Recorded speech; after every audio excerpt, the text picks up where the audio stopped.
E fala aí pessoal, trazendo pra vocês mais um vídeo aí no canal, voltando aí com Fire Force terceira temporada, episódio 12, que finalizou essa primeira parte da temporada e que ao mesmo tempo deixou todo mundo completamente bugado, sem entender nada. É o máximo que dá pra você tentar teorizar ali o que você acha que você viu, porque cara, foi muito bizarro o que aconteceu nesse episódio aqui. E não é só uma questão assim de história que você pensa assim, ah, nossa, que reviravolta incrível que teve. Não, não foi bem isso, cara. Foi uma loucuragem assim que há muito tempo eu não via num anime, cara. Porque não foi só a parte ali do que estava acontecendo, né? O anime em si, a adaptação, fez toda uma mudança estética de composição de tudo, cara. A gente começou a acompanhar as coisas como se ficasse tudo em preto e branco, né? Os personagens como se fossem personagens de mangá, numa arte de mangá, só que ao mesmo tempo, às vezes aparecia uma arte meio realista ali dos personagens, e a gente via cenas reais do nosso mundo, só que em preto e branco, né? E pessoas ali, humanos, como se fossem desenhados no estilo mangá e tal, só que meio realistas, e mudava também o formato ali das coisas, né? Às vezes ficava em tela cheia, às vezes ficava uma tela menor, né? Ou então em tela dividida. A gente via também o Shinra, por exemplo, né, em diversas formas ali diferentes, né, mas aqui a questão das formas, eu acho que era meio que uma representação ali da loucura que ele estava sentindo, né, vendo essas coisas. Só que assim, o que mais me chamou a atenção nessa parte final foi uma frase dele, né, porque ele fala assim, mais ou menos assim, caramba, essas criaturas que parecem humanos e tal. Aí eu falei, ué, como assim? Por que ele tá achando estranho os humanos daquele lugar? Em teoria, é todo mundo humano, né? Deveria ser todo mundo igual. Então, por que ele acharia estranho aqueles humanos? Porque, assim, a questão do mundo realmente mudou muito, né? Passaram-se 250 anos, o mundo meio que foi reconstruído. Então, a parte assim, da tecnologia, das construções, é bem diferente. Então, se ele tivesse achado isso estranho, eu entenderia. Só que ele achou os humanos estranhos? Tipo, por quê? Por quê? Né? Curioso. E aí, pra fechar, a gente ainda teve uma cena dele ali, né, voltando pro tempo normal dele, só que 3 meses depois, e ele com cabelo louro, como assim, cara, virou um rebelde? Parece um personagem assim daquelas comédias românticas, ou então de história colegial, né, que tem aquele personagem que é meio delinquente, né, ele pinta o cabelo de louro e bota um brinquinho ali, o Shinra tava igualzinho, cara. Eu falei, mano, por quê? Em teoria ele não tava em coma, né, ele tava vendo aquelas cenas todas, né, enquanto passava o tempo lá fora. Então ele, pô, ele devia estar desmaiado. Ou ele estava consciente enquanto fazia coisas no tempo dele. Como é que funciona isso, cara? Como eu falei, completamente bugado que eu fiquei.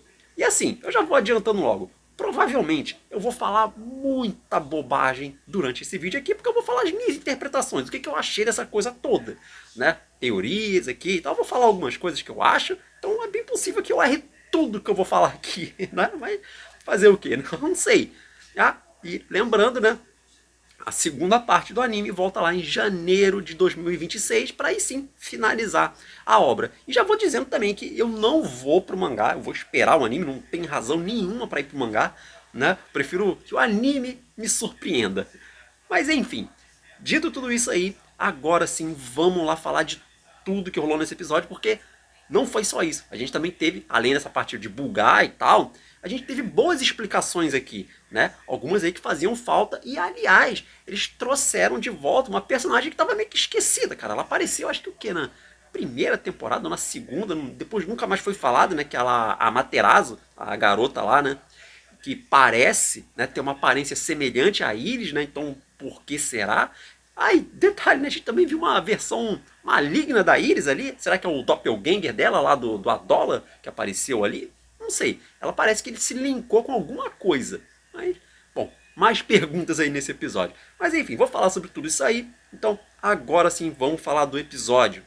Mas primeiro eu vou dar uma recapitulada aqui nos últimos acontecimentos, porque a gente teve a Halmeia, né, dando início a esse segundo grande cataclisma, né, o plano já se iniciou, e o primeiro passo foi o surgimento daquele pilar gigantesco no meio do oceano, né, bem próximo ali da costa japonesa. Não só isso, assim que esse pilar surgiu, também surgiu um golem gigantesco que começou a marchar em direção à costa, né? Então veio ali a segunda divisão, né, para combater essa criatura, né, que não ficou claro exatamente o que era aquilo ali, se era simplesmente um infernal mesmo diferente e tal, né, se era alguma outra coisa, Porque ele me deu uma sensação de ser uma coisa robótica, não só pro 3D ali que eles usaram e tal, né? Mas ele realmente parecia uma coisa diferente. Parecia um infernal, um demônio, alguma coisa assim. Parecia inorgânico aquela coisa ali, mas enfim, não sei se vocês vão falar depois sobre isso. Tal. Talvez sim, porque vai ter mais, né, pelo visto, né, já que tem outros pilares também. Mas enfim, seguindo aí. E aí o primeiro a tentar enfrentar essa coisa, né, foi a segunda divisão. E aí olha só quem voltou, né? O Juggernaut. Ele vai participar desse plano de deter essa criatura. Ao mesmo tempo, o Shinra também foi para lá, né? Ele era o único que poderia, né? Porque ele sai voando, né? A coisa estava muito longe ali da costa, então era o único que poderia lutar contra essa coisa, né? Ou impedir, ou sei lá o que ele planejava fazer. Bom, e aí toda a segunda divisão começa a atacar ali com as armas e tal, dando tiro, bomba e tudo, canhão, míssil, acertando com tudo, né? Não parecia fazer muito efeito, né? Só que depois o Juggernaut vai atacar também, né? E aí o ataque é um pouco mais poderoso, né? Já que tem a técnica dele imbuída ali e tal, né? Só que quando ele vai disparar, o Shinra entra na frente, né? Porque o Scope, ele avisou que aquela criatura ali, né? Aquele pilar, não poderia ser atingido. Porque ele tem conexão direto com o fundo do mar, né? E com uma parte vulcânica ali, que fica no subsolo e tal, né? Se ele fosse destruído, o magma subiria para a costa ali, devastaria toda aquela parte, né? Então será que é dessa forma que o cataclisma ele vai se iniciar, né? Esses 8 pilares vão surgir, eles vão fazer todo o magma subir, né? Inundando tudo de em fogo, basicamente, né? Parece que é alguma coisa assim. Enfim, e aí o Shinra entra, toma o golpe ali e tal, né? E fica desacordado, ele acaba caindo no mar. E olha só quem aparece para salvar o dia, cara, um Kurono, mano. Provavelmente ele devia estar esperando o turno dele começar, né? Da hora de trabalho dele, de bater o ponto, né? Por isso que ele não tinha aparecido ainda. É bem provável que fosse isso. Mas enfim, ele chegou lá, acaba salvando o Shinra, né? Ele pula dentro d'água, tira ele de lá e tal, né? E agora o problema é enfrentar essa criatura gigantesca, né? E o Juggernaut ele dá um jeito, né, de continuar atirando ali com a técnica dele, né? Ele faz o tiro em curva ali e tal, e assim evita de, por um acidente, acertar o pilar, né? Então continua o ataque, né? Os golpes do Juggernaut fazem algum efeito nele ali, só que a criatura começa a revidar também, né? Então ela dispara um raio de energia ali poderosíssimo, né, que devasta a costa toda ali, né? Causa incêndio pra tudo quanto é lado, muita destruição. Eu falei, caraca, mano, pô, um monte de gente que foi de base, né? Nesse ataque que ele fez. Só que não, porque a quarta divisão também aparece, né? O Capitão Pan lá, o Ogum, o Karin, né? E ele usou lá os buffs dele, né? Com a pita. Esse cara é muito engraçado. Não sei porque. É muito estranho esse poder dele, né? Ficar pitando ali, dando buff no pessoal e tal. Mas é muito maneiro. Eu achei da hora. Né? O personagem é bem engraçado. Né? E aí, graças a isso, ele conseguiu salvar todo mundo. Ou seja, não teve baixas ali, pelo menos momentaneamente. Né? E aí eles começam a fazer a evacuação do pessoal. Enquanto o Ogum, junto com o Karin, né? Vão enfrentar lá o golem gigantesco, né? Então ele usa aquela técnica dele, né, de sair, né, surfando ali no meio do fogo, tal, né? Ele toma aquela distância, ganha buff, ganha lá o poderzinho lá do Karen também, né? Ele junta tudo e manda um socão com tudo, cara. Muito da hora esse personagem aqui, né? O Super Choque de Fogo. É muito parecido, cara. Não é possível que esse cara não foi inspirado no Super Choque. Mas enfim. E aí ele vai dar-lhe um socão ali que arranca um braço desse golem, né? E enquanto isso, a gente tem também o Kurono entrando na briga. Ele também vai enfrentar o golem. E aí aparece aquele Fairy, né, o executor lá dos capuz branco e tal, né? Ele vai e captura o Shinra, né? E quando ele usa os poderes dele pela primeira vez, você não entende nada, cara. Porque ele simplesmente chega ali e meio que inverte as coisas e tal. O pessoal começa a cair pra cima e tal. Você fala, caramba, o que ele fez aqui, cara? Negócio estranho, né? O efeito que o anime provoca também é diferente, né? Por causa do som ali que ele faz, né? Fazer vum, e aí muda tudo assim e tal. Achei da hora, né? De início você não entende, mas daqui a pouco ele vai explicar. Bom, e aí, nesse meio tempo também quem aparece é o Sho, né? E ele vai tentar salvar o irmão dele, cara. E eu achei essa batalha aqui, o conceito dela, muito da hora, cara. Porque o Sho, ele precisa da ajuda ali da Errol, né? Ela fica soltando um monte de flecha ali e tal, e o Sho vai pulando por cima das flechas, né? Porque aquele Fairy, ele fica voando ali e tal, né? Então, pra alcançar, ele precisa disso, né? Só que quando ele chega perto ali, né? Que fica cara a cara com o Fairy, ele começa a inverter tudo, cara. Ele mexe o Sho, vai pra baixo, vai pra cima, vai pro lado e tal. Você fica, tá acontecendo aqui, cara? E aí ele explica, né? Ele usa o Adola Bust dele, né? Pra conseguir controlar a gravidade, né? Então ele faz o que ele quiser com a gravidade, né? Pode fazer você cair, né? Ficar pesado, ficar leve, tal, um monte de coisa ali que ele pode fazer. Eu achei interessante, né? Porque sai um pouco daquele clichê de poder de gravidade, né? Porque geralmente, ele faz o cara ficar pesado e o cara ficar leve. Só isso, né? E aqui ele usa de formas mais diferentes. né? Além disso, ele também consegue meio que dobrar a luz ali, então ele meio que causa umas confusões assim para quem está assistindo a batalha, né? Pro adversário dele. Então, bem interessante esse personagem, muito poderoso. Olha, eu não sei não, que se tivesse uma batalha séria desses dois aqui, eu acho que o Show não ganha desse cara não, cara. Porque o poder dele é quase que cancelado pela gravidade desse cara aqui, né? Não sei, se fosse um mano a mano sério mesmo, quem ganharia. Eu apostaria no Fairy, mas também não descarto o Show, tinha uma, sei lá, tirar uma cartada da manga ali. Mas enfim, voltando aí pra batalha. Né? E aí o Show também começa a usar os poderes dele e meio que dá uma igualada. Só que aí o Fairy, né, ele resolve se retirar de campo, né? Ele vê que essa batalha é inútil. Parece que ele tem um certo ressentimento ali com o Show, porque ele fala que, eu poderia ter sido seu guardião e tal, né? Seria muito melhor, que não sei o que, então ele sai de combate. E aí o Show consegue salvar o Shinra, né, levando ele pra terra firme, né? Mas bom, seguindo aí, a gente volta lá para a batalha do Kurono, né, que finalmente consegue derrotar lá o Golem, aliás, numa cena muito da hora, né, tipo uma foice ali e tal, corta um bicho todo ali, explode tudo ali. O Kurono, ele tem muita aura, cara, não tem como, ele é muito da hora esse personagem aqui. Ele tem uma personalidade assim bem complicada, né, mas não tem como não dizer que esse personagem é muito maneiro, cara. Mas enfim, e aí Golem derrotado, ele meio que se desfaz todo ali e tal na água, né? E aí começa a sair uma espécie de fumaça negra ali e tal, né? Sei lá, um carvão talvez, não sei. Né? Só que essa coisa ali se junta ao pilar e o pilar começa a escurecer inteiro. E aí ele começa a soltar um monte de, sei lá, uma chama negra ali dele e tal, né? Uma fumaça, não sei exatamente. Né? E aí, a partir desse evento, muita coisa começa a acontecer. Então vamos lá. Primeiro, a gente teve o lance com a Iris, porque aparentemente ela teve um link com uma versão bizarra dela, né? Talvez um doppelganger lá do Adola, alguma coisa assim. Né? Você vê que até o olho dela brilha. Então você fica, pô, que negócio foi esse que aconteceu?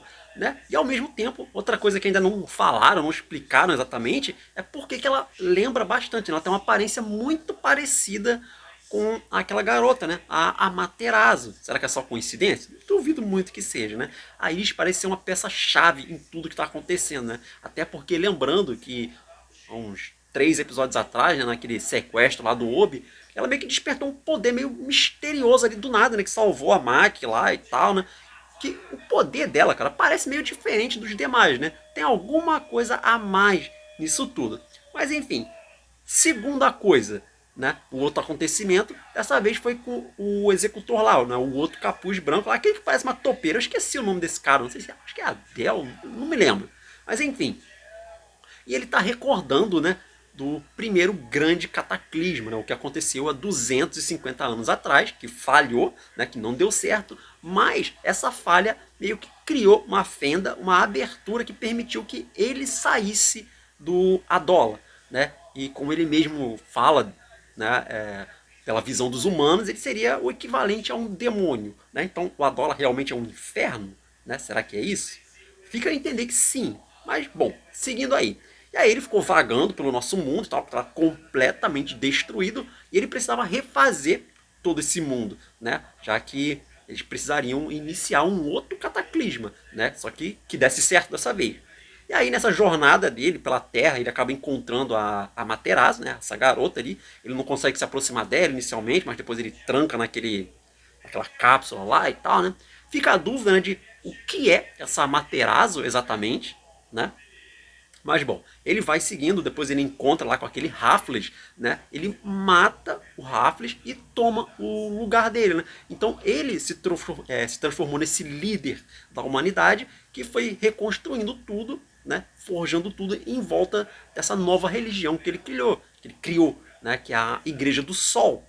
Né? Então fica muito claro agora, assim, ficou tudo explicadinho essa relação aí de, pô, por que a religião ficou desse jeito e tal, né? Por que cresceu dessa forma, assim, com esses ensinamentos meio esquisitos e tal, né? Falando que a salvação é a queimação da terra, que não sei o que e tal, né? Então, é porque ele estava por trás disso tudo o tempo inteiro. Então, esse cara é o grande vilão da história toda, né? Pelo menos foi ele que manipulou tudo, né? Claro que o grande vilão deve ser aquele deus do sol lá que a gente vê naquelas imagens lá que o Burns viu e tal, mas deve ser ele. Mas esse cara aqui foi o que mexeu as cordas da humanidade até chegar a esse ponto. E aí nós voltamos pro Shinra, que acaba tendo uma Adola Link com a Inca. E aí você fica, como assim, cara?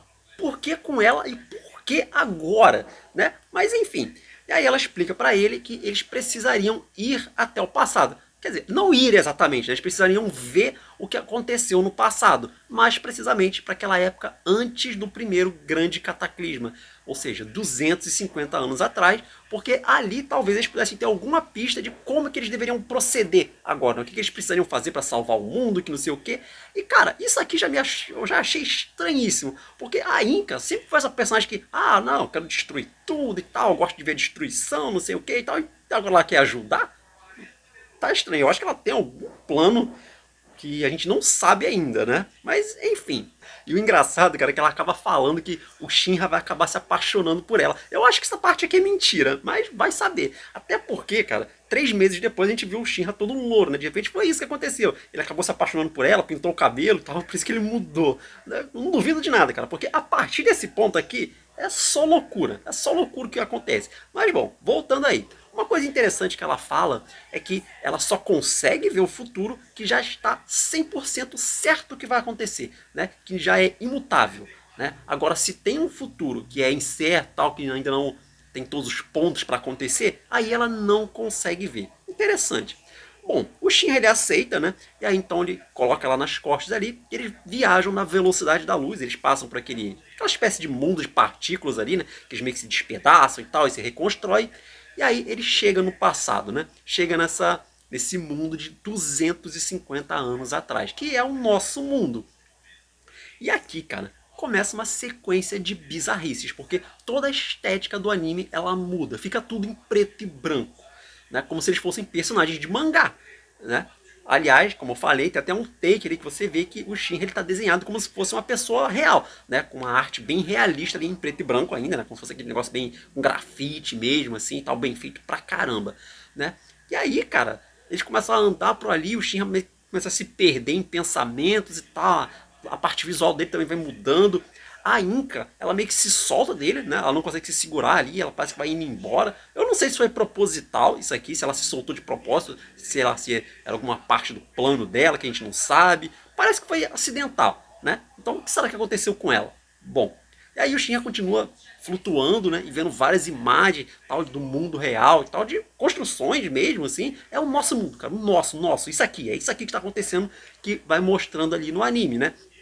E aí, como eu falei, o Shinra ele tem aquela estranheza quando ele vê um ser humano. Porque ele fala, pô, essas criaturas que parecem humanas e tal, então fica meio esquisito, né? Por que ele acha estranho um outro humano? Não deveria ser exatamente igual a ele? E aí tem uma parte que a gente vê o Shinra, parece tipo uma calçada da fama, e ele desenhado assim e tal. Eu falei, cara, será que naquele mundo, né, de 250 anos atrás que ele estava vendo, será que já existia o mangá de Fire Force, cara? Eu falei, mano, se for isso, será que a autora ela vai se inserir na história, colocar ela como se fosse uma profeta, tipo aqueles pais lá do Arthur, né? Que ela previu que ia acontecer esse cataclisma todo e por isso que ela escreveu o mangá de Fire Force? Cara, seria muito interessante se isso acontecer. Eu me lembro que teve acho que foi um episódio da Liga da Justiça que tem algo parecido, tal, né? De um autor que ele ia para um mundo lá e tal, que era da Sociedade da Justiça. E aí ele viu aquele mundo, né? E o que ele achava que era imaginação, na verdade era uma lembrança reprimida, né? Por isso que ele criou aquelas histórias, né? Era algo mais ou menos assim. Mas esse tipo de coisa meio que também já foi abordada lá naquela primeira versão do Fullmetal Alchemist, né? Tinha algo parecido com isso, né? De ter um mundo real do outro lado, né? Então talvez isso aqui não fosse exatamente o passado, de repente o Shinra ele foi para outra realidade paralela, talvez. Cara, como eu falei, tudo isso aqui que eu tô falando agora pode ser uma bobagem imensa e não tem nada a ver. Só que essa questão da autora, eu acho que ela vai aparecer nisso aqui, cara. Porque o primeiro trailer de Fire Force aparecia uma mulher. Aquela ali não é autora, eu não sei se é autora, se é autor, né? Não sei. Mas muito esquisita essa parte final aqui, né? E bom, aí o Shinra começa a se perder em loucura e tal, parece que ele vai enlouquecer. E aí de repente apaga tudo. E aí quando ele acorda, ele já volta ao mundo dele ali e tal, né? Ao tempo dele, melhor dizendo. E aí ele tá louro. Mas, como assim, cara? Quanto que ele pintou o cabelo? Ele não deveria estar em coma? né? Ou ele não estava em coma? Será que ele estava acordado e alguma outra versão do Shinra de outro mundo assumiu o lugar dele? Talvez o doppelganger dele estava no lugar, por isso que ele tá todo amarrado ali, ele fez um monte de besteira no mundo, sei lá. Não sei, como eu falei, só dá para especular aqui, não dá para ter certeza do que exatamente ocorreu. E aí ele tá vendo uma matéria na TV que tá falando que já se passaram 3 meses, né, desde o primeiro pilar, né, ou seja, desde que ele ficou desacordado ali, ou sabe sei lá o que ele estava fazendo, e já apareceu o quinto pilar. Ou seja, se aparecerem mais 3, aí é fim de mundo, né? O grande cataclisma vai acontecer e o mundo vai acabar em fogo, né? E o episódio ele termina dessa forma aí, deixando esse milhares e milhares de perguntas e só essas teorias, né? Só essas maluquices aí que eu falei durante o vídeo, que provavelmente é maluquice, mas sei lá, eu quis falar aqui, né? Não sei se de repente talvez acerte uma parte disso aí ou nada, não sei. Mas, cara, tô muito empolgado pra essa segunda parte aqui, cara. Esse episódio final foi de enlouquecer mesmo, cara. Que bizarro. Mas enfim, é isso aí, pessoal. Vou ficando por aqui. Mais uma vez eu agradeço o seu tempo, sua paciência. Deixa o like aí se você gostou. Se inscreve no canal, tem muito vídeo bacana pra você. Comenta aí também o que você achou do episódio. Gostou, não gostou? Dê sua opinião. Compartilhe o vídeo aí com mais pessoas. Isso é muito importante, ajuda muito o canal. E apresenta, né, o canal pros seus amigos, pros seus parentes, pros seus inimigos, pra quem você quiser. E é isso aí, vou ficando por aqui. Até a próxima.